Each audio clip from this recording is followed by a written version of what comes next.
Les leaders communautaires et religieuses, les autorités administratives et responsables des radios, les influenceurs des réseaux sociaux, tous réunis pour cet atelier de plaidoyer sur le dépistage de la drépanocytose chez les jeunes, organisé par le Centre national de référence de la drépanocytose avec l'appui des autorités régionales et municipales de Niamey.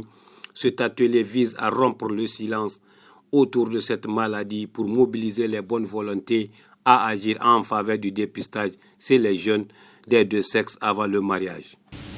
Notre objectif est clair, que chaque jeune connaisse son statut drépanocytaire, que le dépistage devienne un réflexe avant le mariage, avant la parentalité.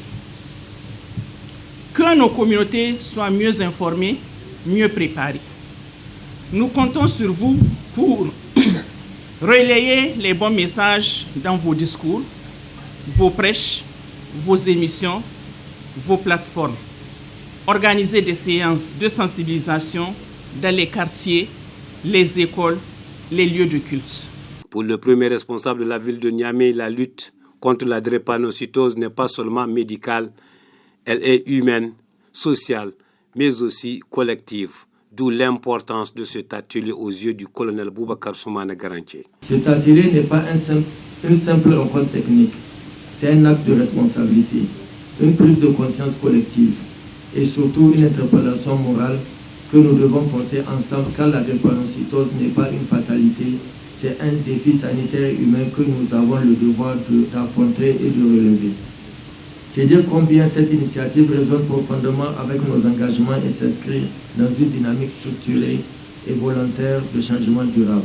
Vous, chers participants, vous entrez en scène avec un rôle essentiel.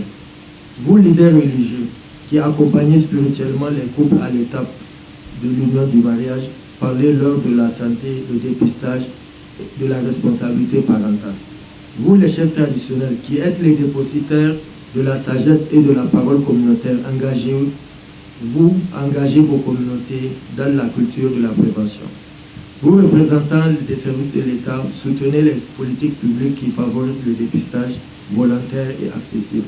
Et vous, chers acteurs des médias, soyez les voix qui portent, touchent, informent et éveillent les consciences à travers les ondes, les réseaux sociaux et toutes les voies disponibles pour transmettre l'information. De nos jours, la lutte contre la drépanocytose reste et demeure l'un des plus grands défis sanitaires du pays.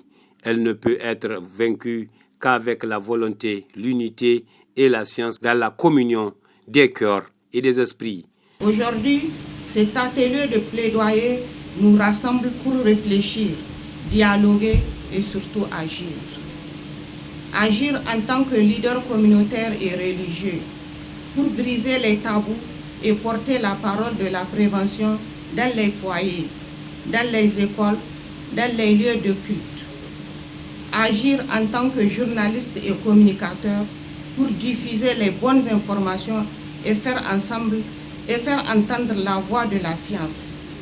Agir en tant que responsable public pour bâtir des politiques de santé fondées sur l'inclusion, la justice et la durabilité.